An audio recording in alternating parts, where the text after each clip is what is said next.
If you are getting a P1350 error code, this video is going to show you one practical solution to fix the error code at home. Use the Zeus app to scan your vehicle and see the error code P1350. It means the ignition control system may be faulty. Here is a simple DIY method you can try to solve this problem. Method A, the ignition control module.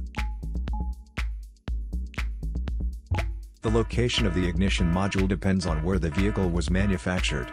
In a domestic model, the module sits on, inside, or near the distributor housing. Foreign models will hide their igniter within the vehicle's firewall or wheel well. First, carefully remove the ignition control module from the engine. Visually check the ignition control module's electrical connections and metal surface for any damages. If the damages are found, replace the ignition control module.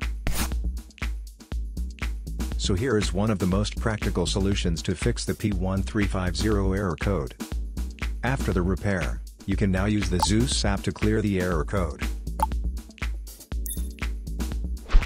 And tap the rescan button one more time to make sure everything is fine with your vehicle.